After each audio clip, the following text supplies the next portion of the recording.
What's up, everybody? Welcome to Legal Minds, where we teach you to be your own judge. And today we're having a little bit of a throwback. It's actually been a minute, probably 3-4 months at this point, since I have had a link up with some of my OGs, some folks that really helped me out. They've helped me out both in my personal life, being good friends of mine, and supporting me on many different streams. I've helped them get their channel started, get their channel kicked off, and we've helped each other raise a lot of money for charity, specifically almost $8,000 for veterans. And that is Future Conflict. And right now I have one of three of Future Conflict here. Scott, how are you doing today? I'm good, man. I'm really good. It's been a minute. I'll be honest with you. I don't think I've been on since I went to Turkey. No, I know you were on. You were definitely on in Turkey. I remember the glaring lights. That's right. In the background. It was earlier this year, right? Well, I went on. You came on my show, and I went on your show. I think at least once or twice. That's right. I do remember while you were in Turkey, because the sun was glaring and whatever else. But you are in the land of kimchi and Blackpink, so you are back in safety, right? You're exactly doing well? right back in my safe space in the place that I understand. I always explain that Korea is a wonderful place to live as long as you're doing it for a reason. But as soon as I no longer have that reason, I'm out of here, back to the land of free. Yeah, well, there you go. And I think we've got us going up now, guys. I tried to set this up also on Rumble, so I think we're rocking and rolling on Rumble as well as YouTube. So if we get in any trouble here, we get in the naughty camp, which often happens when we're talking about future conflict, because we can get in trouble normally for talking about stuff that is interpreted by YouTube as naughty, misogynistic, horrible, but also war. Anytime we talk about war, oftentimes it's perceived in a negative way. And in fact, Scott, you had a little run-in with the law in YouTube land a couple of days ago, right? Yeah. So what happened was I guess this would have been earlier this week, our Wednesday show. It was we were talking about Niger, and we were doing a BBC article, and essentially the backdrop was two kids on this article walking in front of burnt out cars, but we go to do our I guess it was from last week. It wasn't this week, it was last week, because we go to do our Wednesday show and we go to start making the YouTube room an hour before, and sure enough, it's like you can't make a YouTube stream link, and that's how we discovered that we had a strike, like right before. So we had to scramble and did a Twitter Rumble deal. Joe shared it on his YouTube channel, so we were able to get the show out live on Wednesday. But we got struck. But the good news is within an hour of me writing an appeal after the show, they removed the strike. So I mean, it's that broken clock is right twice a day type of thing. Right. They actually got that one right in the end. Yeah, and sometimes they will do that. They will do that. They will sometimes get those decisions right, but more often than not, they are absolute BS. I actually got my video on Best Buy limited the other day, and because they said it was hateful, because hateful against Best Buy. Too much truth. Yeah, well, hateful against white people. So, therefore, it was the truth on them hating on white people, and therefore they've got to censor that, which is fantastic.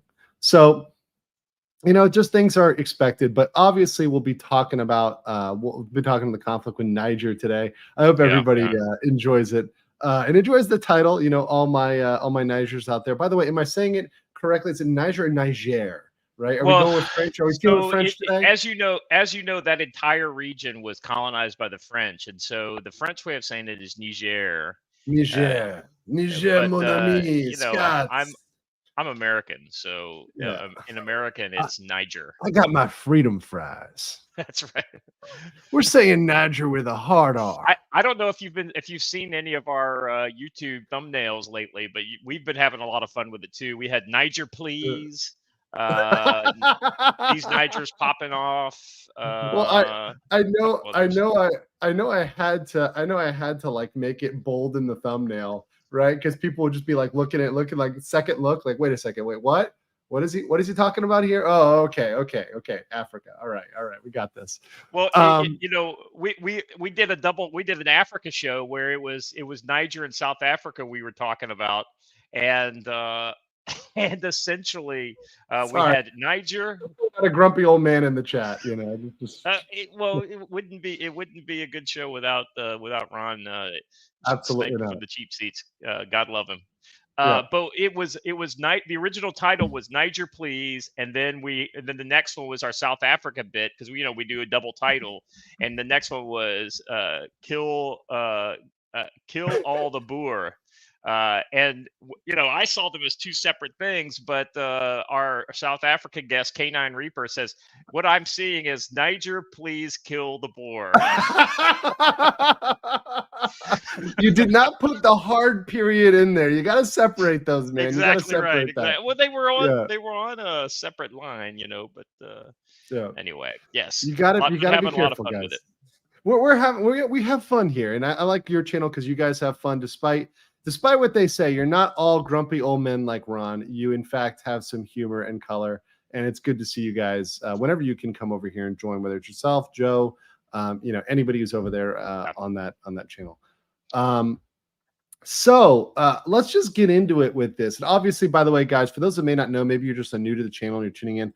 This is Scott, and his channel is Future Conflict. Many of you guys, if you're interested in geopolitics, interested in whatever the next future conflict is, you can check out his channel over here at Future Conflict, which is at Future Conflict Channel. So those guys go live regularly throughout the week, and they've also got a lot of clips here as well. So they've got some good stuff as well on their channel. You can check that out at 3.66K subscribers. I remember when you guys just started out and were under 1,000. That was so long ago. Yeah, when the war kicked off, we were right at 250 subs, I think.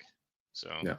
So first of all, it would not be an episode with Scott on if we don't start out with a map segment. So I figured I'd pull out Google Maps at least, so we could at least show people where Niger is on a map, right? Because most people, somebody said in the chat earlier, most people probably don't know where Niger is. And I'm like, all right.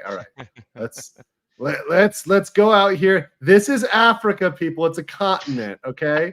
So it's a big continent with a lot of people on it, right? It's big. It's shockingly big. It's actually shockingly like Europe is kind of like the beta. Like it's so small. Like all of Europe can fit in just like the northeast quadrant of Africa, like alone, just by itself. Mm-hmm. In fact, even this globe actually doesn't do it justice in terms of its size. I think it actually is a little bit geographically bigger in perspective. But that being said, Niger, very centrally located in what I believe is the Sahel, which is like the Saharan area of Africa, if I'm categorizing that correctly. Yeah, kind of like this area here in the middle. It goes from Chad over to like Mauritania. It's kind of like this, but it's not what you would generally the coast here where it's green is not considered the Sahel. So the area, this area is still part of like the desert-like terrain, but it's not part of the more what's considered like usually the Maghreb or like the Arab portion of Africa, which would be Egypt, Libya, Algeria, Tunisia, Morocco, Sahel, right?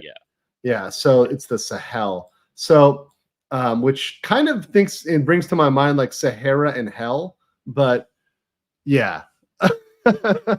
So what's going on geopolitically here in the bigger picture? So before we get into Niger specifically, can you kind of give us the bigger picture? If zoom out just a little bit so you can see Sudan as well. All right, so now mark this on your scorecards, ladies and gentlemen. Sudan, Egypt, Libya, right? Sudan, Egypt, Libya. Right. So Egypt is the big kind of dog in this part of the world.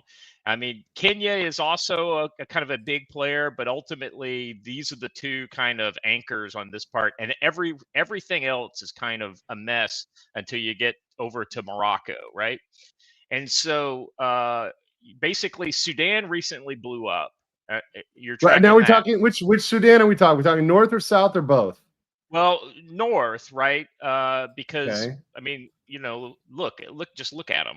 It's all right. I mean, you'd be pissed off too if you had to live in that in any kind of a desert. I mean, just look at people in Nevada. The only reason why they want to go there is because of gambling and drinking, right? Right. And so So anyway, Sudan has recently kind of blown up. Chad is kind of stuck in the middle, and they're experiencing tensions. Niger is, well, we're going to talk about Niger. And Forget about Mali that. has, Yeah. yeah, and Mali has been having a lot of problems with Boko Haram, and which is a kind of a African offshoot of ISIS.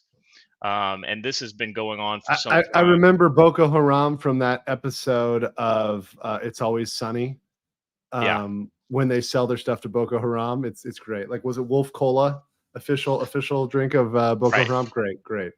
Now, what do all of these countries have in common? If you were to put pins on the map where the Wagner Group, the Russian private military company, has been fairly active, you would be able to see that they are kind of connecting dots here. Right now, Sure.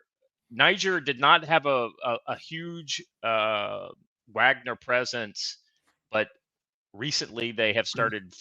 There have been plane spotting of Russian planes coming in, and we're pretty sure that Niger is next on the list of client states for Wagner for security services and things like this. So Wagner, for those that aren't keeping score, because once again, not everybody's tuned into your channel and gets these constant updates.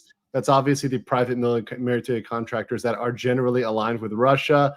Weird coups, in quotation marks aside, right? That are generally aligned with Russia and that participate in many of their foreign conflicts. And the interesting thing about Wagner is, I mean, they have taken private military contractor to either to the next level, or they're taking it back to the 16th century kind of private. Because in the old days, like 100 Years' War, regular armies, giant standing armies, were just a bunch of peasants, right? So your professional military forces often were private military companies, and, right, but that was like back when there were like landed knights and stuff like that. That's when that was a thing. I mean, that hasn't been a thing for a while, but now that we're in a different era, where if you think about the legal side, which is where I get interested, private military contractors are kind of in a gray area. They can do some things and go places militaries can't. Yep. Well, your regular military can't, because they're private. They're private military contractors. They got the ability to contract with whoever they want, right? So this goes back to Egypt and Libya. In Libya's recent civil war, you basically had two sides: the LNR and the GNA. And the GNA was Libya, right? Libya. Yeah, Libya. Right. So that was the split between Tripoli and Benghazi, right? There was like a factional difference there. Exactly right. And so essentially, you had the GNA, which was supported by the West, specifically Turkey, was the kind of the largest client, that they were a client for Turkey. And then the LNA out of out of Benghazi, was supported heavily by Egypt, the Gulf states, and Russia. And so the thought is that the Russians were being paid through Middle Eastern money and things like that to bring Wagner in, but essentially they aligned. And so Wagner really started, we started seeing them really kind of get actively involved, because when you have sophisticated, gear, if you don't know how to use it, it's useless. So it's a kind of a turnkey setup. Hey, you want anti-air defense? That's fine. We'll send you anti-air defense systems, but our guys will be in it. You want fighter jets? Fine. We'll send you some fighter jets, but our guys will be flying them. That's kind of. I love that everybody is loving the thumbnail, guys. I appreciate it. And if you like the thumbnail, if you like the content, put a like on the episode. We got 300 of you guys watching. So if you guys like this type of thing, not normally what we do, make sure to drop a like. You can also, if you want, drop a super chat like Robert Malone, who had a $1.99 super chat. Thank you for your content. Thank you for watching. Thank you for participating. And thank you for being here. As we do something a little bit different than normal here that we haven't done in months. If you guys missed the future conflict, folks, let us know in the comments and let me know in the chat. So I know I definitely see that splitting in that pipeline. So I guess what we're seeing is, and what you're saying is, all of these countries, right, have Wagner involved. And also, I believe, and if you go over to the Economic Union for Western Africa, right? ECOWAS, ECOWAS, you can connect the dots, and you can connect the dots straight from Sudan to Guinea. And if you look over here in ECOWAS, the dark green is actually the current members, the non-suspended members, but the green is the suspended members, all of which largely have had military coups or under military control, right? So you're seeing kind of a line, especially if you add in Chad and you add in Sudan, you're seeing a line driven from the, from the Red Sea over here all the way to the Atlantic. So you're seeing a potential line cut right across the middle of Africa, kind of bisecting Africa. Is that a pretty accurate geographical description there? Absolutely, and so I mean, what you're seeing with Wagner is a focus on mineral extraction, kind of military service for mineral rights and whatnot. I mean, and there are reports in some areas, like in the Central African Republic, that they have like entire diamond mines that they are just operating. Of course, using artisanal miners. Local artisanal miners paid a nominal fee. Yes.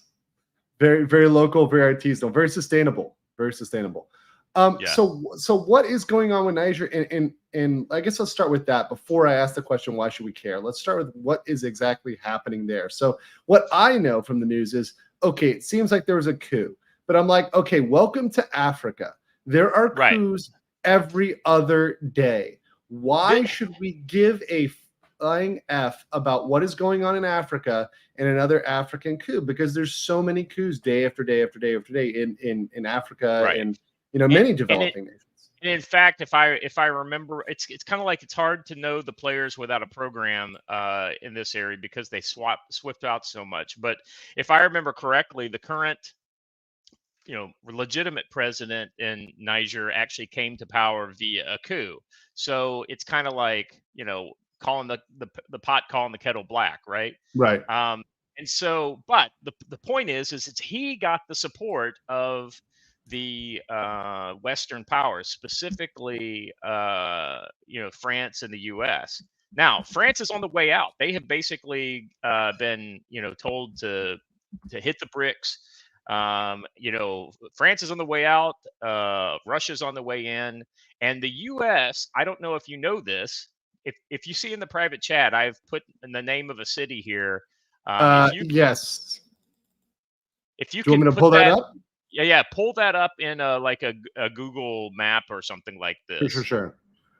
Okay. And anyway, I don't know. Cool. It looks like some cool architecture here, and then okay, so this is what you show. You told me Agadez, Agadez, Niger yes. here. So Agadez, here's Niger, very large country, by the way. This is, I mean, if you look at the size of these countries, look at this. Niger could eat France and probably Germany too as well. Maybe even if I remember correctly, it's bigger than Texas. Yeah, Texas is huge. Yeah. So, easily able to assume that. So it is right smack dab. Agadez is right smack dab here in the middle of Niger. All right, and it's at a crossroad of a lot of. Hit the satellite view here because I want to show you something very specific. So let's go over here. Okay. And zoom back in on it. Zoom back in on it. All right. We got a lot of freaking sand. I mean, I don't even want to know what the places that sand is getting, but okay.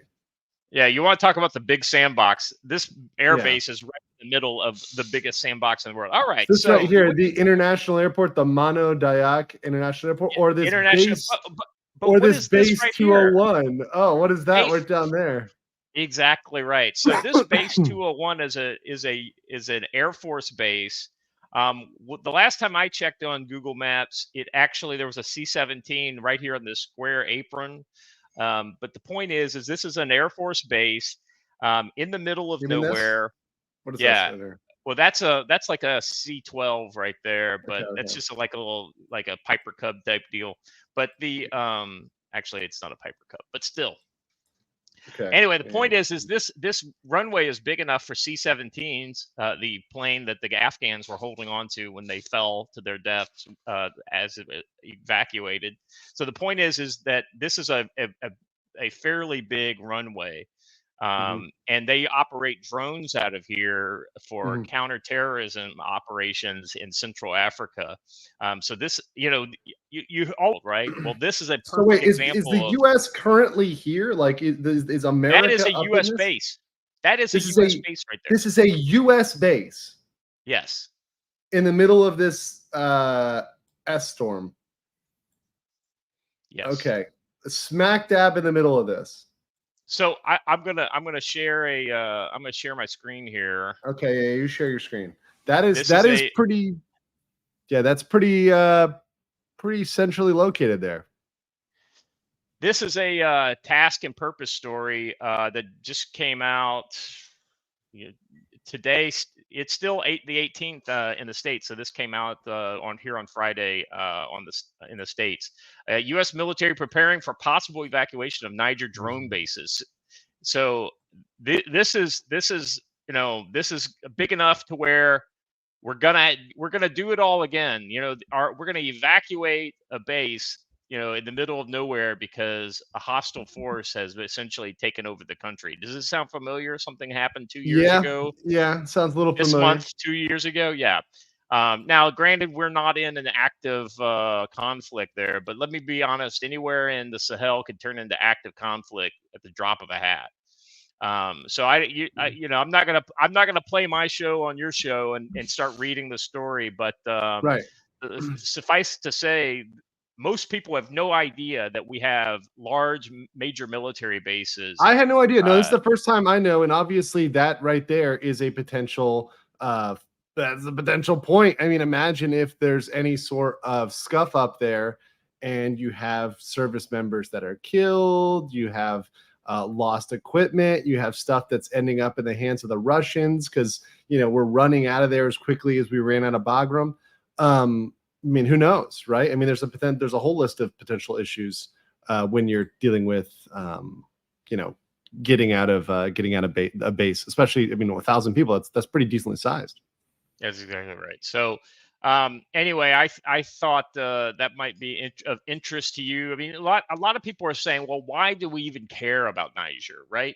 I mean, so for the purposes of my channel, it's not that I think Niger is important. I don't think Niger is important. The problem If is we that lose Niger, we lose Africa. That's not we the lose that's that. not Well, so from our Well, point of view, hold on real quick. Does Niger not have a lot of uranium? Is that not a key yes, natural resource yes, for them? Okay. Is yeah, that not a 100%. problem?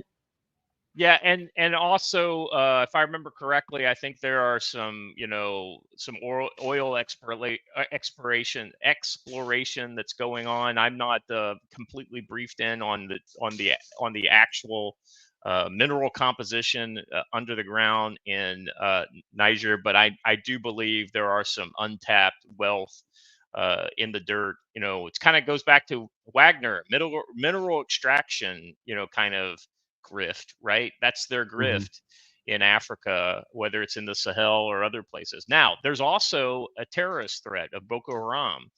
Just the other day, Nigerian forces were attacked, and I think 20 were killed in a ambush by Boko Haram. Now, of course, the Niger military said that they killed 100 as they retreated, but I mean, do you believe that? I mean, this is Yeah. this is a big problem in their neck of the woods. Yeah, now to be very clear, because obviously, Nigeria, neighbors, right? So we're talking about on the map, here and there, right? So like right, above, and if you just zoom out, right, obviously Nigeria, right, located right south here, and I believe Nigeria is the head of the ECOWAS kind of block, and from what Right. I understand, in terms of any intervention here, like military intervention in Niger, it's assumed that Nigeria will be leading that, is it not? Well, right. So I mean, they are kind of like the big dog in this neck of the woods, if you will. I said that Egypt and Morocco, Niger's big too, but the problem is Niger is inherently unstable, unstable. And so it's just one of those kind of things. It's like while there's a lot of oil wealth that comes out of Nigeria, Nigeria is just I would never, too many princes trying to get out and move their money out to the U.S. in Right, Nigeria for my liking. right. Um, which means if the princes can't stay, then what chance did the rest of the people have in Well, obviously Nigeria? there's a corruption problem in Nigeria, right? But my thing is Well, like, we have well, corruption problems in the States too, but I mean, right? Yes, exactly. The that's state another story. of a different sort. Let me get these chats real quick. Kavit on personality said, "What's up, my Nigers? Hope you're all having a good night. Appreciate that. Appreciate a shout out to all the Nigerians. How do you know the people who are of Niger, like the Niger? So the you got Niger the folk? Nigerians. Those are the people Nigerians from Nigeria are Nigerians, Yeah. right? And my Nigers? Niger. There's like an extra er in there, and then Niger folk? Yeah, or I can't remember exactly. Nigerian. Yeah, Nigerian, very interesting. And AV to the seventh power saying $20 super chat. Thank you so much. Was this just stopping by to say hi? Hi, how's it going, AV? Hope you're doing well. Hope law school's going well for you. Thanks for covering this, brother. Hope all is well. Yeah, absolutely. And you guys know I like to cover these topics, even though they're a little bit off topic, not necessarily legal on the point, but I'm a man of the world and over here in Asia, so I do love to cover world events. Here's a question. Brandon Lesko says SEAL teams were sent in early this year. Is that true? Were SEAL teams sent into Niger earlier this year? Special operations go into a lot of these countries on the regular, and a lot of these 194, if I remember correctly, people or bases that we have around the world are just special operations kind of compounds in some countries, right? And so it's kind of saying that SEALs went into a place without anything blowing up is kind of that doesn't really mean a whole lot. Now you could say, oh well, Niger has blown up. Well, I don't think it has anything to do with the SEALs. I think it has way more to do with the French. It's much more likely. Well, my perception of the French, and this is the global perception, and I talk about this as somebody who lives abroad, deals with a lot of French expats, is that the French are very interventionalist. I mean, there's this thought from the folks that are, if I talk to folks that come from French colonies or they come from French former French colonies in Africa specifically, they're like, oh yeah, the French have been assassinating people in our countries forever, right? The French have had a very active hand in their former African colonies. So that's the perception here. Now, I don't know how accurate that is in Niger, and I don't know how much they're going to, at this point, be involved. Because to me, when I think about France, I think, look, doesn't France have bigger problems back home than meddling in Africa? Like, is this really their biggest concern? But then somebody else pointed out, and this is not somebody else from the chat, which pointed out France's power grid is lost without the uranium. And I'm like, well, that would be a good reason. Like, that's a reason that France might get involved. I can give you the point on that. Well, so here's the thing. Like, I'm not one of these kind of like, people who say France has to have X or Y or Z, right? They can get uranium from other places. The problem is they can't get the easy supply of cheap uranium that they already had set up. That would be cut off from them. So, and it's definitely something that would affect them in the long term. But, I do like this. That's France's problem. Member chats are now coming through, which I absolutely love. Jim Satalo has been a member for 6 months, says, misread the title. I thought Drex was going to be in Pimpcast uniform. That is absolutely fantastically hilarious. If I can get Drex to dress up like an African warlord, that will make my universe. Absolutely fantastic. Sam said for $5, the French and other colonial nations should leave Niger be. The world should let Africans control their resources. I mean, I don't have any problem with that statement. I don't see any issue with the statement, except for the fact that I will say this, is that we have to acknowledge that to the extent to which countries step out, other countries will step into the vacuum. So there is a point to which, it's like when the US pulls out of places or other countries pull out, somebody steps in. In this case, it seems to be the Russians. Right. Well, so the interesting thing about, people, many people. And by the way, I'm just giving, and let me be very clear, I'm just giving point counterpoint for, interventionism versus not, right? I'm not saying I agree. In fact, I think I'm pretty much, and I've been pretty clear, I'm a pretty interventionalist type of guy. That's typically my personal stance, but just giving the devil's advocate because I'm an attorney and that's what we do. Right.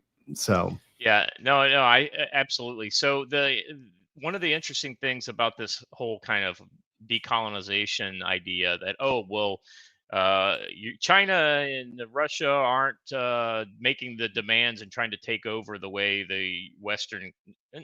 Forget about that, right? Remember, colonization doesn't exist in one form.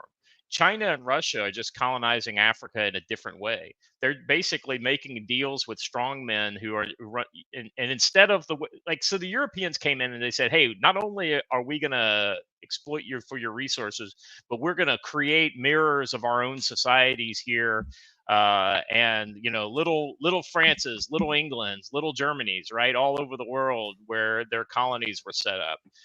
The Chinese don't want to do that. All they want is we want to build an airport or a port. We want to build a road that goes to the mine or the oil field that has and what we will do is we will pay for all that infrastructure, and we will take our cut of the resource, and then we will either give the rest to you or we will split the proceeds. And with you, Mr. Strongman, who you can run your country however you want. We're not going to tell you to have gender diversity seminars or anything like this. We're not going to make you speak Chinese. We're not going to make you do anything. No strings attached, right? That's the colonization that's occurring now. So what does that mean? That means the value from the country, which is the mineral resources, are still sucked out, but they're doing it in a way that is completely complicit with the corrupt people who are in charge of whatever African country that you have. So they're doing it with a softer hand, right? It's very much a lighter touch, although it's still got the same cronyism element, right? It's still got the same, okay, we're going to boo you up, we're going to support you, we're going to, get your pet projects funded, we're going to advance you a loan, we're going to build stuff. Maybe it's with Chinese workers, right? Maybe we bring in our Chinese workers with our Chinese plans to build the project that we funded. Okay, maybe that's the way we do it. But yeah, you're getting the thing, right? You're getting the thing that we said we'd give you. And by the way, people say it is now China. The influence is now China, not Russia. Would you say that's fairly accurate, that China has a little bit more sway here in this region, especially in this region, the Sahel, right, than Russia? I would say yes and no. I would say that Russia is... Come on, Scott, take a position. No, I mean, I just think it's one of those kind of things where they're both there, but they're doing different things, right? Sure. And a lot of times they align. You've got the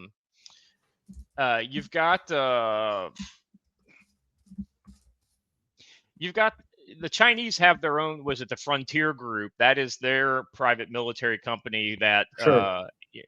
That kind of operates in and around the Sahel. Recently, there was an ambush where the Frontier Group was ambushed and there were some deaths. So, the Chinese are not getting out unscathed, but they tend to have a much more kind of business-like attitude the way they do it. It's kind of this veneer of kind of respectability in the Western corporate sense, whereas Russia are a little more like cowboys, with Wagner kind of being the primary flag flyers in these regions here and in Central Africa.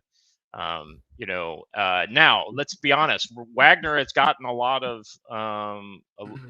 kind of kudos coming out of what they're doing in Ukraine. I mean, this goes back to the earlier discussion. We were talking about the private military companies on the rise. I mean, we saw something in Bakhmut in Ukraine that we thought we would never see, which was essentially an entire battle controlled and run by a private military company, and they won. They, by all accounts, it was a tough slog, and it was, the Wagner guys are getting killed by the bushel. That's because they didn't care about them. They paid them just enough to do the thing. They recruited most of them from prisons. So these, as far as they was concerned, these were disposable soldiers. And the Russians view almost all of Wagner as a disposable soldiers. And oh, by the way, we haven't even talked since the Wagner coup against Putin, which turned out to be a big farce and an entire theater. And Wagner is only more popular after that. Wagner is very popular inside Russia.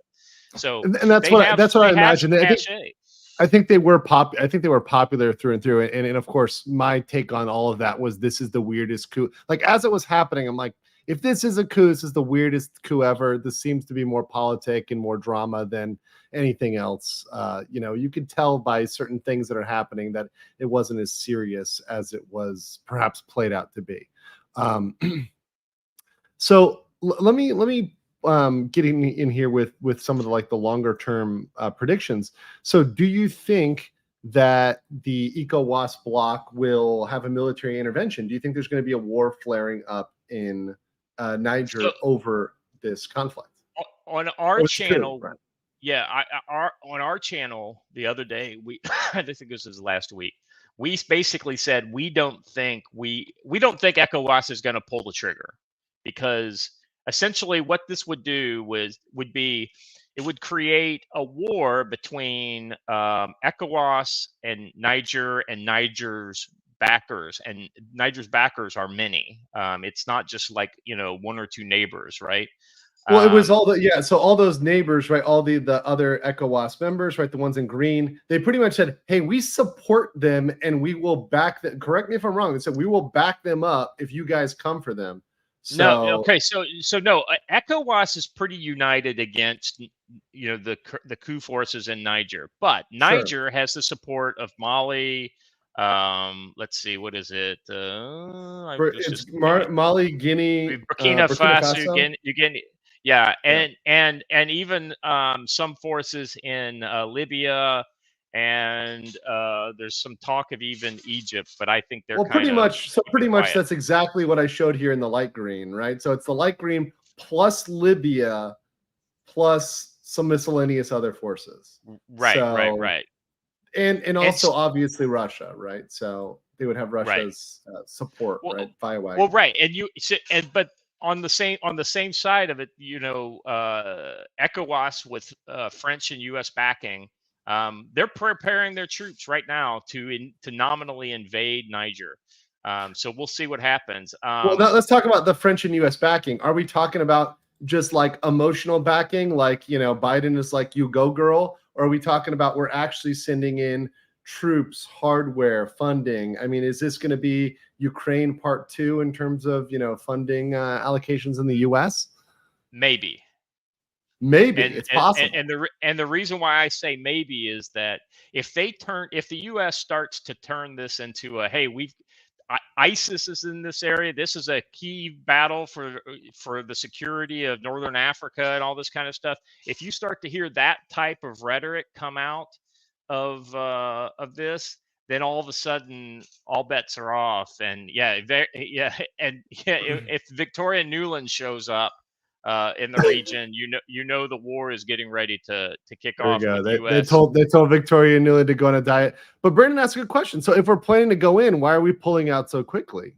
Like, if we wanted an excuse to go in, if we wanted a reason to go in, we would say, okay, let's leave them there, knowing an incident is likely to happen. And then you've got what is it? I can never say it, cautious bell. You've got reason for war. Right, you've got that justification to go to war if you're actually hit, when you had some personnel or property loss. My thought is that, and this is one of those kind of things. My general area is not Africa, so I am not a Africa expert. Everything that I am telling you about Africa is stuff that I've read recently, and I have not seen anything that would indicate that it's a good idea or a bad idea to stay on that base and just operate out of that base. Now, you'd think that that's a good piece of ground, but anytime you're operating in a potentially hostile country, right. It's just you're just not designed to do that without a massive military. Smoke Jaguar 6 said that the base is not very defensible, open terrain with high ground on two sides.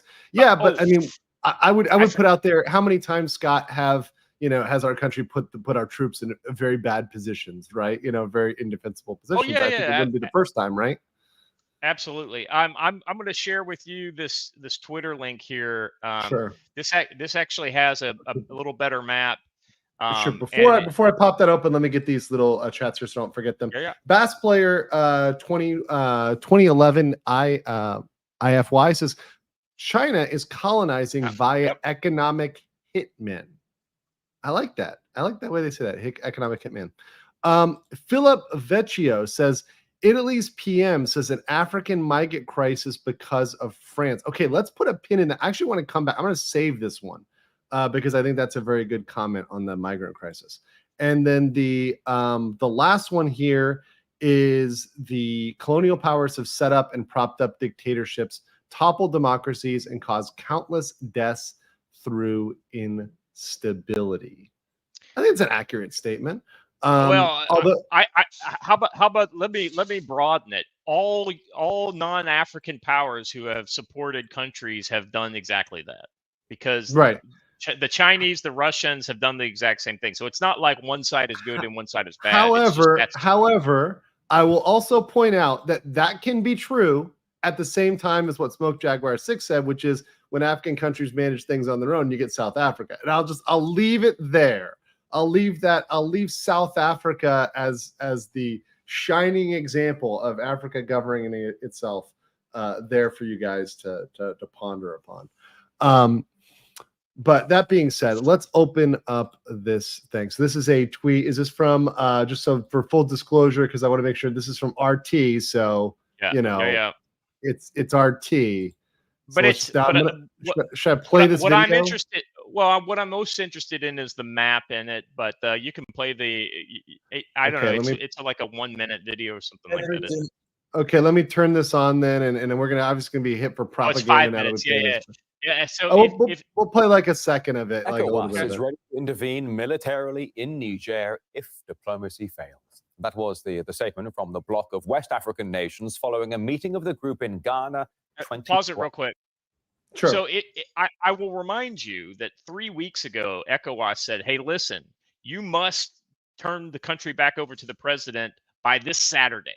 And that day passed and went with nothing, right?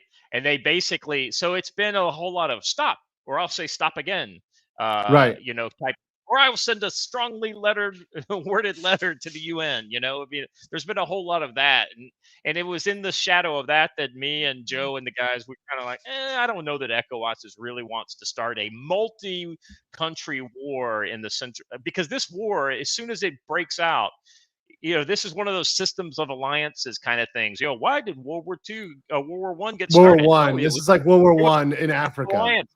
Right, exactly right. And so now let's be honest, the Senegalese infantry hordes, I'm not super worried about the quality of the elite shock troopers coming out of any of these African countries. No, you're not worried about their high technology, their secret Wakandan technology that they've been hiding from us. If I would be worried if Liberian General Butt Naked were to come back on the scene and mobilize his child soldiers against but Liberia is no joke, because that place was a living hellhole for almost the entirety of the 90s, right?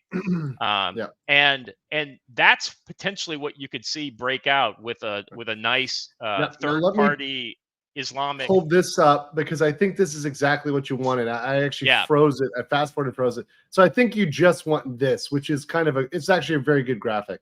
So it's kind of a breakdown of those that oppose it, those that support it, that support intervention. And obviously, I guess they are not including Nigeria here. I guess maybe Nigeria is on the fence.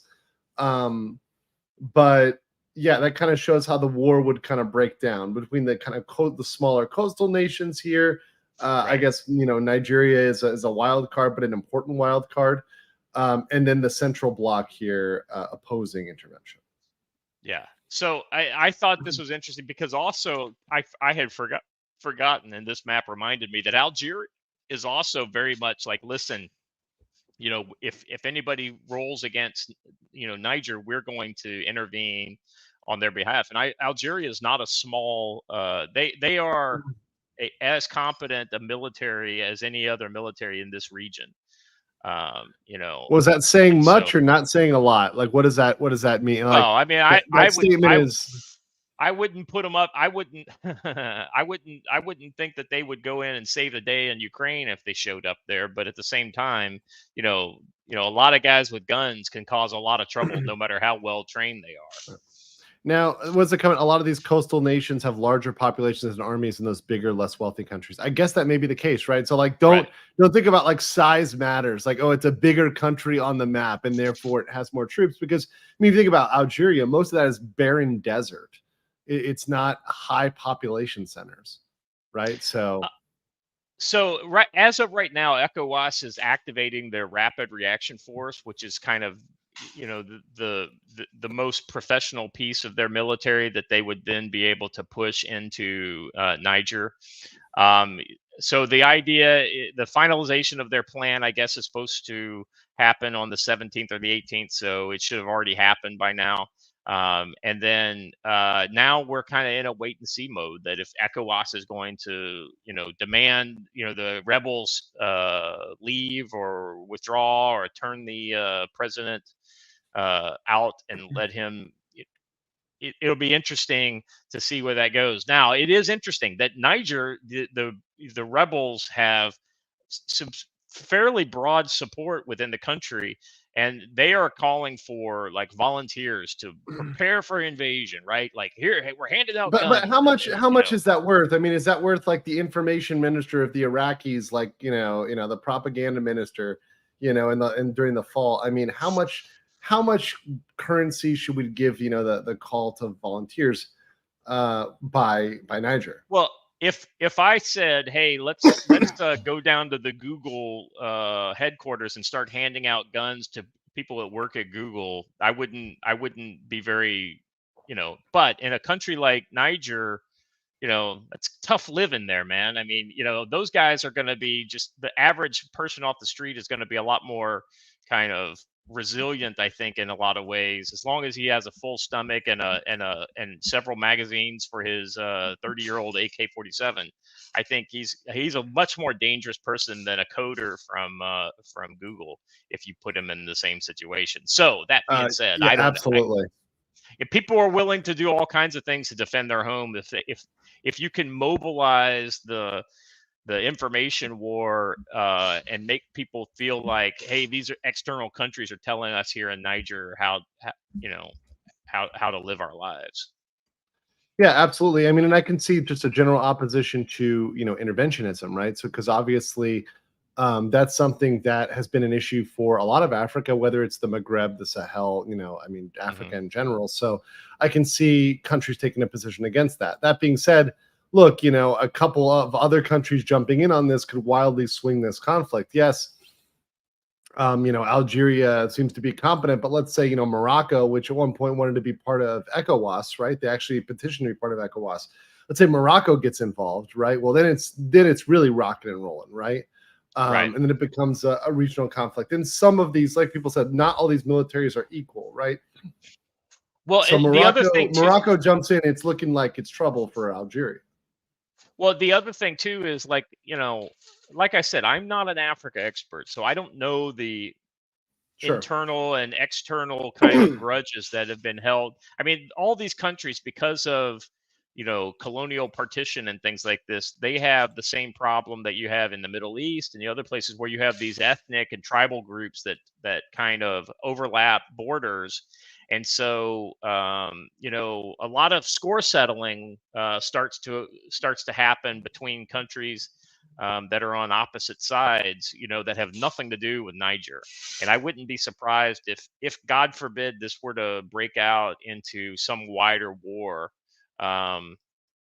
You know, this would be really bad and would give a lot of people an opportunity to start basically secondary wars within the larger one. Yeah, and let me get Dreamcatcher, a member for 1 month, says, thank you for your top class content. Chef's kiss. Mwah. Appreciate that you love it. Appreciate that you come to the channel, and appreciate you guys tune in no matter what I cover. You know, I cover pretty diverse topics on my channel, and over the history of my channel, I have gone a lot of places, a lot of crazy places I never thought I'd be. I never thought I'd be doing so many videos on Disney. But that being said, you know, I just follow what I dug in on, follow what's interesting, and follow what I can get good guests on to talk about with me and people I like and people that I trust with the show. So that being said, I want to turn back to that earlier comment. There's an earlier comment a lot of people are talking about in the chat as well about the migrant crisis. I mean, to me, I just right off the bat, just based on the location of the warring powers, based Yeah. on their background. How is this not, especially for France? Because let's say these are mostly francophone countries, French-speaking countries who'd be French-speaking, Right. French-speaking refugees. Yeah, all of these folks heading to France is a potential massive migrant crisis. I mean, if all of these French-speaking countries particularly are embroiled, that's going to end up even more on the shores of France. And last time I checked, France is kind of having a problem with that right now. Oh yeah. So just real quick before we dive into that, I want to bring Jim Satala's comment here Sure. up because this has a double meaning for me because I 100% agree with it. But this is the African conflict is kind of like what Clemenza told Michael and the Godfather. That one, Sure. pull that one up. Which one is it? This one? No. That's it's his most recent one, I think. Oh, okay, The one okay. Sorry, furthest at the bottom. Yeah. The chat is the chat can get a little laggy sometimes. Oh, here you go. African conflict is kind of like what Clemenza told Michael in The Godfather. It's been a few years since we had a war, and every once in a while you need to have one to settle scores. I feel like, but I honestly, Jim, and appreciate you, Jim, being a member for so long. I feel like that's what it would be like if everybody f's off and go, like if the colonial powers like go back and do their own thing and everybody pulls out. I feel like there'd be a lot of scores settling. I feel like there's a lot of scores that have not been settled that are just like, okay, we're settling this now, right? Well, right. We're going back and we're hashing this out now. There are two kind of lists of scores, right? The scores that go back hundreds of years. Your grandfather stole my grandfather's farm, that type of thing. And then there's the ones that have been created entirely from the artificial nature of the colonial borders and the colonial powers. You've got two African countries who nominally are very similar to each other, but one speaks, say, French and the other speaks English because of the different colonial powers. And so now you have inherent, differences between these two countries, right? I mean, so this is it's a really complex thing. Now, I also want to mention that you hit me in the feels with the Godfather quote, because I just recently watched The Godfather with my youngest daughter the other day, and she absolutely loved it. So I must be. Is that a good sign right or a bad father. sign? I was going to say, is that a good sign or a bad sign? I don't know. Well, when she starts quoting me things like, "Hey, Dad, time to go to the mattresses" or something like that, then I'll know that I've done my job as a father well. Just checking over, and a shout out to everybody who's over there on Rumble as well and on Locals. I appreciate all of y'all, whether you're super chatting or posting inappropriate memes on Locals. I appreciate it. And Belle Feinstein, welcome to the RPG, the Replay Gang. Appreciate you as a member. Thank you so much. And actually, it's great because I'm going to have a members-only stream later today, my time. I know it's PM in the U.S. Over here in Asia, it is the morning. It is 9 a.m. for me here. It's 11 a.m. for Scott in Korea. So in my evening, I'm going to be doing a show. It's going to be members only. So tune in for that. If you're not a member, you can become a member. Replay Gang level is perfectly fine. You'll have access to all the members only streams. So welcome. And then Sam Lowry, who said, last super, Africa can self-govern just like the East and West did. I'll buy it bloodily, without the paternal powers trying to tame the savage beast. What do you think about that, Scott? I mean, I hate to say it, but I think in some ways the colonial thing may have broken Africa. I mean, just look at self-governance, how self-governance is going in South Africa right now. Right. Right. I don't know if you've ever seen it, but one of my frequent guests on my show, my channel, is a guy named K9 Reaper, and he is a. I follow him on I follow him on Twitter, and he is really crazy. The videos he's got and the insight he's got into what's going on in South Africa. South Africa is on fire. I mean, they're on the edge of being all out Mad Max. In fact, a lot of places, a lot of that stuff you watch, it almost already is, you'd say. It already is. That's exactly right. There are little islands of stability, but even in the West Cape, in South, and then near Cape Town and things like that, you're starting to see things fall apart with these taxi strike riots that are going on right now. It's pretty crazy. I've definitely been following his Twitter feed, But pretty there's regularly. a certain thing to it. It's like everyone, you know, especially in the woke West, we're always like, you know, we ruin everything, we make everything horrible. Okay, you know, there's certain parts theme. It's like, all right, full pull out, all the aid is gone, no more aid, no more nothing else. We just full pull out all the other powers. They pull out and just let it be, you know, just let it ride. Of course, you know, they're not going to do that, right? It's sort of like climate change. You know, one country decides to stop producing, you know, carbon emissions or lessen it, and China's like, great, we can produce 50% more. So I don't think that would actually happen, but it would be an interesting scenario. I don't think that people will let them completely self-govern. I think there'll always be a hand in Africa. That's my guess. I would just like to identify that you've already got some of the Afrikaans gang in the chat. Do I? Okay, it's great. Yeah. Shout out to my boars. But some of them are rednecks too. You know the English, so you don't want to. There we go. Ricardo Espina says, look at the recent European history. Every military intervention by the combined European forces relate to a migrant crisis. Right. So let's go back to this migrant issue, and what problems would this cause for Europe if this were to blow up? And I think more rafts that are floating over, and many of which are sinking and being, you know, caught by the Italian Navy. And, you know, obviously this is a huge issue that, you know, Italy's PM has brought up, obviously. The interesting thing, this goes directly hand in hand with the rise of populism in Europe, which we talked about populism on. I hate that word though, but I hate that though, Scott, because it puts it in this, you know, populism. It's kind of like the term that they've made for it to assume all this stuff, because the flavors it takes is very much different. So populism is a tool just like any other, like a wrench is a tool. Just because somebody kills your mother with a wrench doesn't mean that wrench is evil, right? It's just a tool, right? Populism is a tool. Well, what does it mean, right? Populism means when you go towards the kind of the largest common denominator, which is the things that the people want in politics, and it can be left wing or right wing. This is one of the things we were talking about last night, is that everybody says, oh, it's right wing, far right populism in Europe. Well, I mean, all the far right people in the Europe, if they were to run in the US, would either be a kind of a blue ball Democrat or a moderate Republican, right? There are no kind of hardcore American style right wing people in Europe at all. And so, well, they get suppressed, and they get suppressed, they get arrested. You can't talk about it. That speech is definitely a no speech, and they let you be openly attacked. I mean, look, you know, whatever you think about them, I'm not saying you have to agree with them or disagree with them. I think members of every single political party deserve not to be attacked. And like, for example, AfD, Alliance for Deutschland, right? Like, they had a member just the other day who got the shit beat out of him by a bunch of migrants, and they're not going to do anything about it.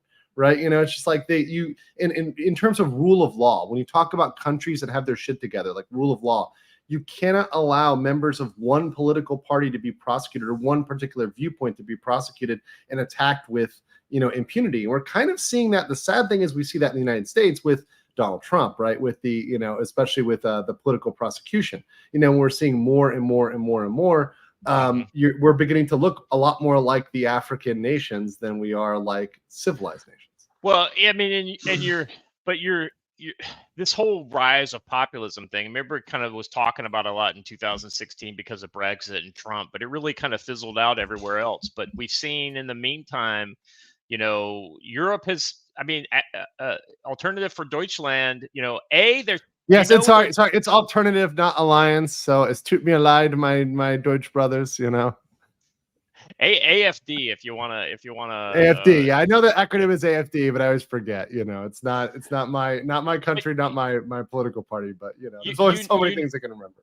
You know, they're over the target when people start saying, "Oh, we need to ban this political party." You know, they shouldn't even be allowed to run and things like this. So that being said, you know, it's which is what they're talking, which is what literally they're talking about.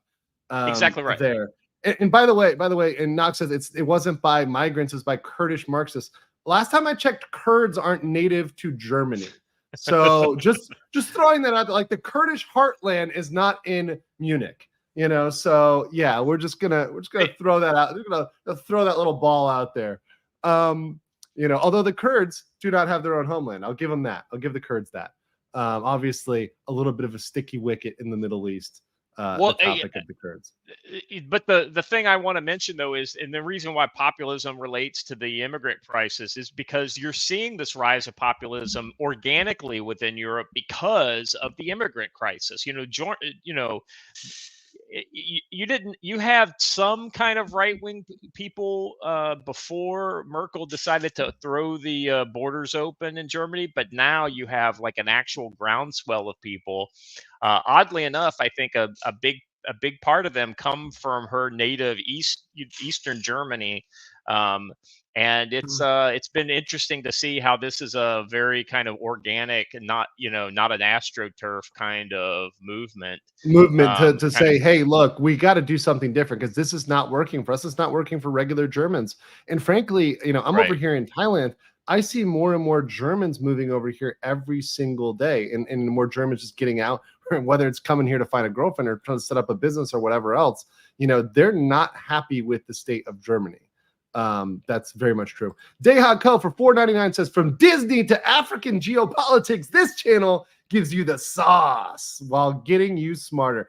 Absolutely. We try to entertain and educate on this channel. People based Chads like Dayhawk know about that. They know what's up. But we try to give you the best and have fun on this channel, give you good information, educate, entertain, and do all these things. It's hard. It's hard doing it all at once. It's crazy seeing like Korean names and spaces that I don't associate with Korea, even though I'm in Korea. Yeah. So it's Yeah, and the thing is, Dayhawk's not even in Korea. He's actually in the U.S. He's Kyopo, so he's in the U.S. But watches my show, which is awesome. It's actually crazy. I was in a small town in Thailand, and someone, literally this guy who was a former Marine, he points at, he's like, "Are you Illegal Mindset?" And I'm like, "No fucking way." And he's like, "I remember you from Depp versus Heard case." And I'm like, oh goddamn. People caught me out of nowhere. Did I tell you about the guy who came up to me after the last time I was on your show? Really? Yeah. No, I'll tell you about it after the show. Tell me after. Let's get through these super chats. Thanks for covering the goings on in Africa. It's great to see other people's perspective. Yeah, and once again, I don't claim to be, and I don't think Scott doesn't claim to be an Africa hand. He doesn't claim to be an Africa specialist. I certainly am not, and I don't claim to be. But I like to give my musings on, hey, this is what I see happening. These are my thoughts. These are things I'm thinking about. And you guys in the chat have thoughts and like to frame those and talk about them. And obviously, Scott has a full panel show of folks who are, some of which have been to Africa, have more Africa experience and expertise, and they talk about these things. So he brings that expertise and things they talked about there to my show. And I occasionally, when there's something that's a flare up in the geopolitical world, I bring on Scott and we talk about it. So it's always fun to have these conversations. And also for me, it's also connecting with veterans who I believe are one of my favorite groups. A lot of my best supporters are veterans. And also I have my other channel, Go East Gentleman, and my consulting with goeastgentleman.com. A lot of the people escaping the U.S. are veterans. And in fact, I had a video that I put out on my channel there. And military guys kind of get it. They've been abroad. They've seen it. They've kind of seen the benefits and the burdens. And a lot of them are choosing the expat life. It's increasingly a thing. And a lot of us marry into it. So yeah, marry into it because you've seen it. You've seen it. You once you've had those interactions and then you go back home, you're like, why am I dealing with this shit? I mean, literally, I was sitting at a date, and I had a girl say, like, how does anybody deal with these American women? And that was unprompted. I didn't prompt that, right? It was like, I don't understand how they deal with this, because everything they're hearing from Western guys in Germany, everywhere else, all of them are just have horrible things to say about the dating environment and climate. I've heard that in some foreign language YouTube, they love going over clips of the what is it, the whatever podcast or whatever. Yes. And some of the stuff from Fresh and Fit, when they have the girls on, and just because these girls just dig their own graves when they're on these shows, because they don't realize how stupid they are at that age. It completely. I mean, not even stupid. It's actually an opposite. It's brainwashed. It's Brainwashed. actually Yeah, brainwashed. It's actually very that's much true. true. That's Because some of them are very nice girls. In fact, they're very good people. They just don't realize they're brainwashed. They just don't know. Because they never doubted it because it's the only thing they've been ever told. So they don't know anything different. Just Me says, check out the DHS stats on the nationality of those seeking asylum on the southern border. It's by far not. It's by far is not all Latin American countries. No. So I know a lot of Chinese are coming in. I know a lot of people from like the stands are coming in as well. You've got people you wouldn't think that were coming into America. I mean, is this something similar to what you've heard about the southern border of the United States? Scott? I'm sorry. Say that again. I was just reading Hunch the Dirty Roofer's $20. Okay, super chat over there. yeah. We'll get to. Don't worry, we'll get the dirty old Hunch. Say that again. You're talking specifically about the southern border, across. Yeah. The nationality of the people coming across. So he says, check out the DHS stats on the nationality of those seeking asylum. Yeah. He says it's not all Latin American countries.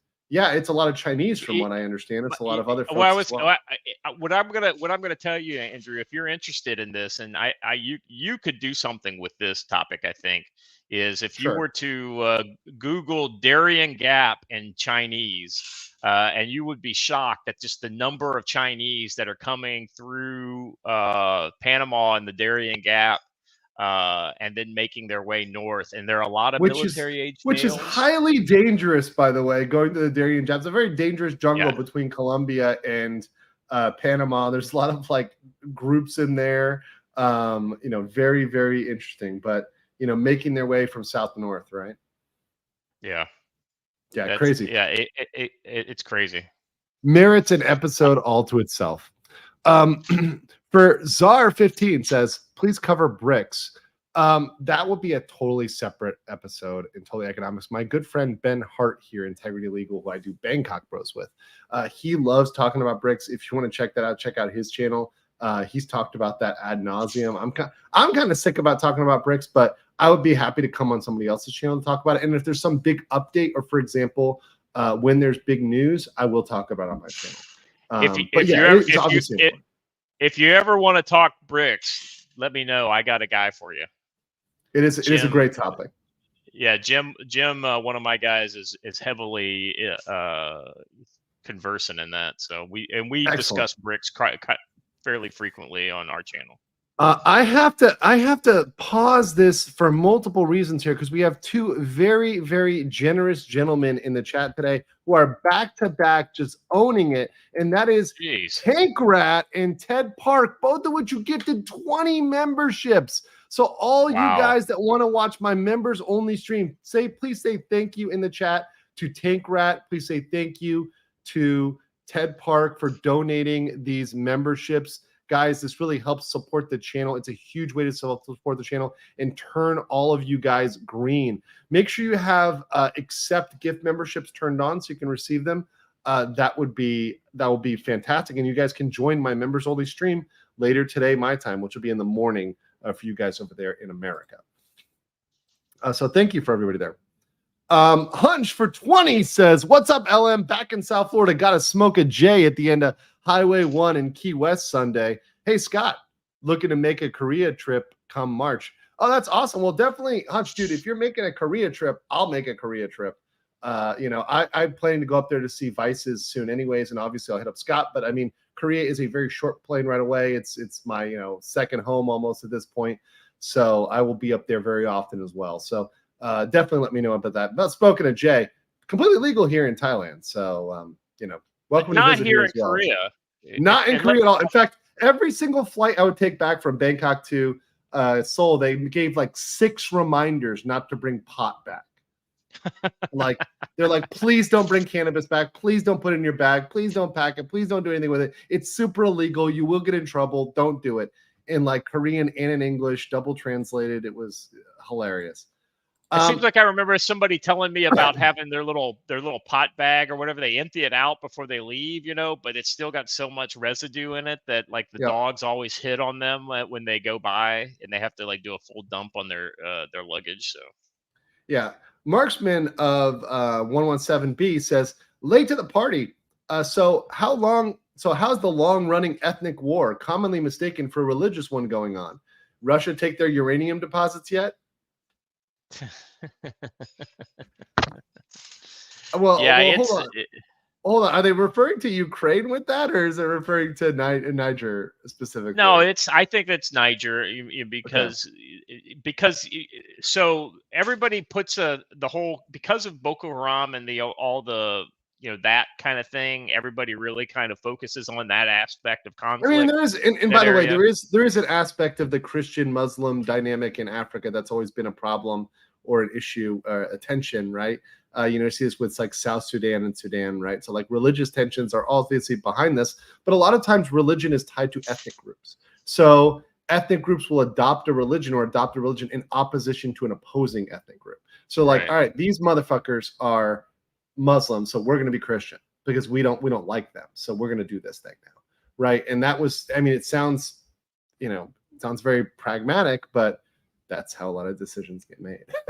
But as Russia taking their uranium, I don't think yet, but I think that would be an intention, right? Well, I think that they would be more than happy to help them distribute uranium to alternate, and you know how it is. Once you get a hold of any kind of a resource, there's always a place for them to sell it, right?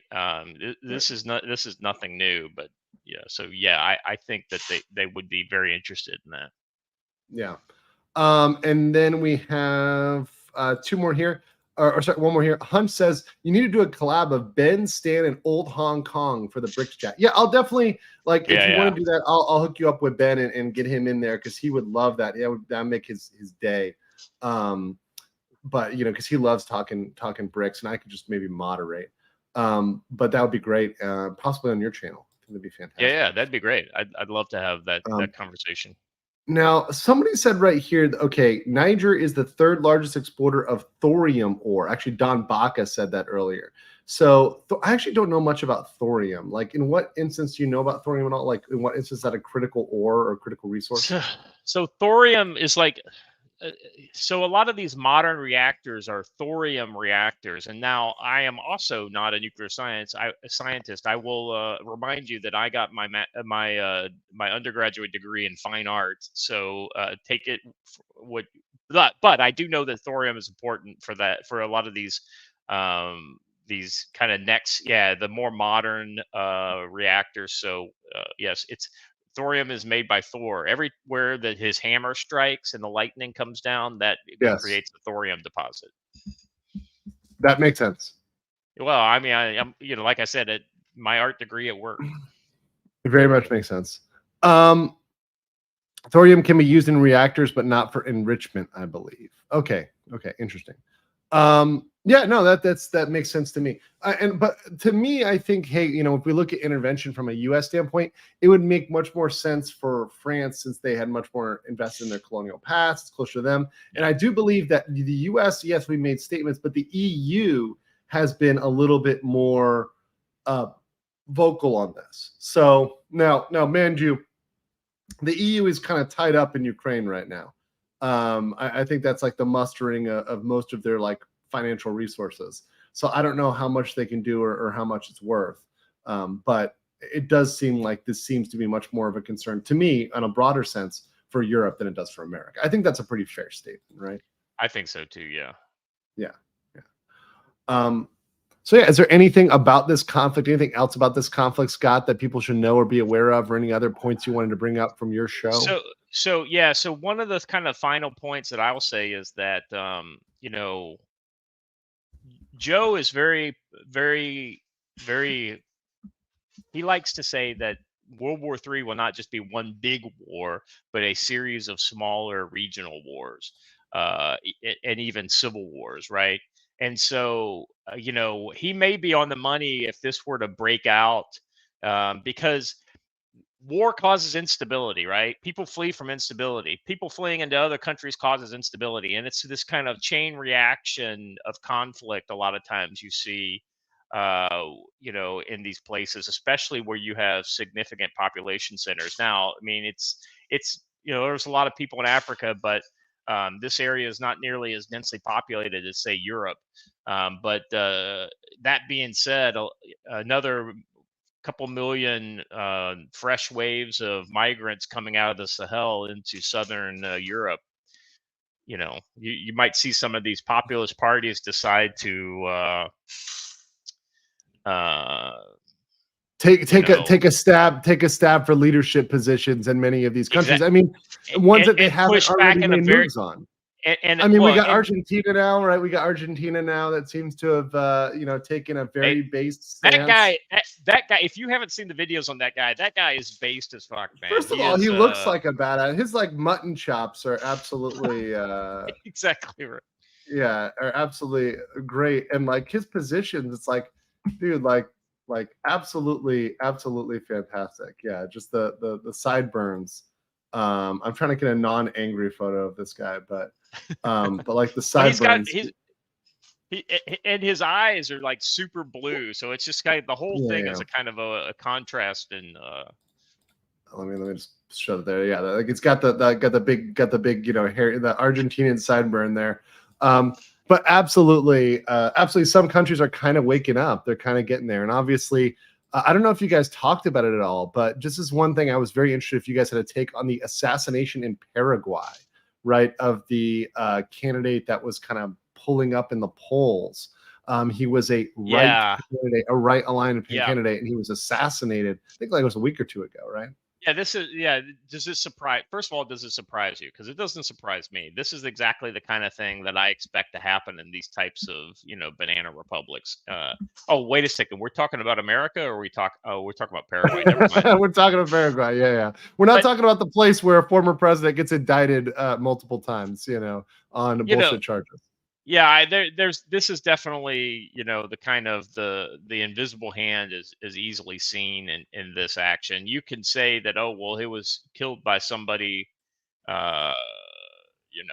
who he's not connected to anything. Well, yeah, I mean, okay, that still doesn't mean anything to me. And if you don't think people will kill over these political elections, you're crazy. I just can't believe something stupid like that hasn't happened in America. With especially with Trump and the hatred that you see on the left for him. Yeah, people say the Argentina guy's going to get whacked if he's not careful, though. I mean, that would be pretty obvious on the nose if they did that at this point. It's like that's pretty much like mask off. But I mean, it's always possible, right? I am not convinced that he is number one on the whack list, but Watcher and Joe last night were very much saying that guy is not long for this world. So we'll see, because he's being bold in his call outs too. Yeah. Hunch says, Scott, you in the art degree do better on Nuke Talk than Joe and his JD on Einstein and physics. Belted Hunch. No, not Joe and Einstein. Oh boy, I gotta get with Joe. I'm gonna see if I can get with Joe next week, probably in the same time slot or similar time slot when he's not in Sabbath or whatever else, so we can get the band back together. But poor Joe and his physics. Is he still yelling at Jordan Peterson? I don't even know anymore with Joe. Hope he's doing all right and he's just fine. Shots definitely fired by Hunch. I saw some people saying, oh no, this is going. So wait, did the Argentinian guy say he wanted to take back the Falklands? Was that a thing? Well, I have not heard that, but this is one of those kind of things where don't they always want to take back the Falklands? Right. It's like a territorial claim, right? I mean, many countries have territorial claims. They're like, well, I'm not relinquishing that claim, right? Because that's a huge national thing. You got to say, okay, it's Islas Malvinas. We say that even though Britain has them. You maintain the claim, but you're not going to go attack them. You're just saying we still claim it, just like many countries claim it. South China Sea, there's claims all over the place. I mean, this is a small piece of future conflict trivia. You may find this interesting. I credit the Falkland Islands War as the thing that got me like hooked on all this stuff, because when I was a little kid, this was what, 82. I'm getting up one Saturday morning to watch my Saturday morning cartoons, only to find wall-to-wall coverage on all the networks about the British invasion of the Falkland Islands. And I sat there enwrapped, like I just watched it all morning. And I was just like going back and forth between it because it was all about military gear as a little kid. I thought G.I. Joe was the coolest thing in the world, right? And so I'm watching like live, and then I think there was actually live footage of one of the British ships getting hit by a like a 500-pound bomb. Escochet, missile that everyone knows the word for stingray in French now. The Exocet. Exochet. But please don't try to speak like a French person.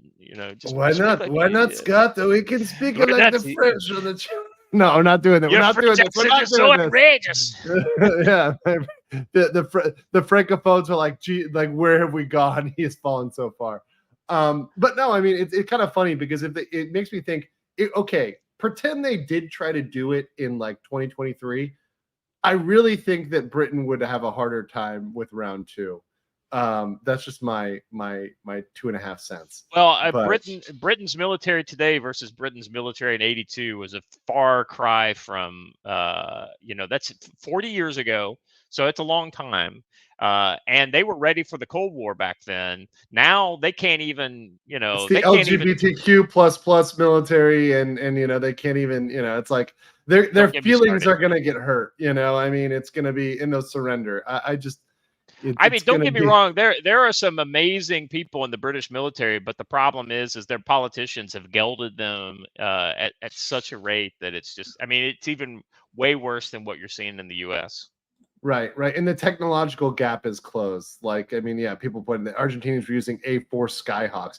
I mean, that gap has closed. That technological gap is closed. Mm-hmm. So a lot of those advantages they wouldn't have. But yeah, no, just a thought, just a little thought out there. So that's what I've got for the channel, Scott. So what do you guys have coming up? I don't want to keep this one too long because I'm going to be double streaming today. But what do you guys have coming up on Future Conflict? And I'll give you guys a little preview of your channel right here. Do you have an episode coming up this weekend or early next week that you've already kind of thought about? And kind of nothing this weekend. We're back at it on Monday. We're seeing a lot of, we are not a domestic politics driven channel. So we try to stay away from just the purely political, but we're seeing a lot of incidents in the US that are hard to ignore. One of the things that we covered last night was the terrorist attack, by lack of a better word, of a Syrian immigrant with an AK-47 yes. And it was completely obliterated. And I've seen no coverage in the mainstream media of this. Now, one of the reasons why is because a cop reacted very quickly, and I think they only lost 2 people. So it's just a man with a weapon shoots 2 people kind of story, film at 11, right? Nobody cares. Right. But it also it attacks their narrative, and so there's little incidents like that are popping up that are really disturbing in the U.S. So that's where we've been focusing a lot of our U.S. coverage. Clearly, the indictments and things like that going on are of interest because anything that stokes internal conflict is something that we're interested in. The other thing, Fargo, North Dakota, by the way, that's where that thing that I was tripping over that in my head. Yeah. The other thing that we're continuing to talk about is the Ukraine and this fizzle. Well, I thought Ukraine was supposed to have won by now. I thought there was a counteroffensive be rolling into Moscow, right? What's interesting is and we haven't had a chance yet to cover this on my channel, so we'll probably cover this on Monday, is NATO basically saying, hey, maybe it's time to just give Russia their piece, and then you'll sign over. Up. They're like, it's time to wrap this up. That's right. They're getting the wrap signal from from off because stage. otherwise, here's what's going to happen. They're gonna go into the election season. And if Biden was to lose to whoever the other party is, that person has the opportunity to just wrap it right then and claim the W. Hey, Biden started the war and couldn't end it, right? You know, versus the political football saying, oh no, we ended the war, right? You know, we were the ones who ended the war in the Ukraine, the war with Russia. Yeah, 100%. Very tough. Billy Aoki, welcome back as a new member of the RPG. I know you remember previously, so welcome back. Guys, sometimes your memberships fall off, sometimes they don't renew, so make sure you just stay up to those and update those. But appreciate that, and make sure you guys stay tuned for the members-only stream that I will roll with later tonight. So Scott, with that, I'm going to close it out here. We're at an hour and 30 minutes. It's a good, nice round time, but thank you so much for joining me. Oh, wait, and right before I go, Take Rat won't let me leave. Said Falklands War almost didn't happen because the Brits didn't have the reach as long as just like they don't today. The only difference is the Brits don't have the long-range bombers today. Yes, but also, didn't they rely upon assistance from the United States as well? Yes, but it was kind of much further back down the chain, right? Yes. And the other thing to consider is the size of the military, the British military. Now they have a lot less ass than they had back in the 80s. I want to say their military was almost twice the size that it is today. Yeah, which is a big difference in terms of size. And then that goes to the Navy as well. It's not just like the Army, you know, Air Force, whatever. Their Navy is much smaller, right? It's scaled down. Their capabilities are much smaller. And I believe someone was saying on Rumble, shout out to the Rumble degens, they were saying, what is it, that they actively discriminate against pilots, right? They saying that, you know, whites are disincentivized from being pilots now, which is crazy. But I can believe it. It's Britain, right? I can believe they would do an equity thing with their military. Sounds insane, but shocking, right? I mean, who would have ever thought that something like that could happen? Not at all. Not at all shocking. Very much Britain. Very Britain. Very huge Britain. But guys, thank you so much. And I want to thank everybody who supported me today. Tank Rat, Billy Aoki, Hunch the Dirty Roofer, Ted Park, let's see who else. Marksman of 117, Dreamcatcher, Just Me, Dehako, Ricardo, Ann Bell, Sam Lowry, Philip Vecchio, Bass Player 2011, and Jim Satala, AV to 7th Power, Kavid on Personality, Robert Malone. Appreciate all you guys that gave super chats, memberships, that renewed your memberships, gave other people memberships, sent a member chat. Appreciate all of you for joining in today.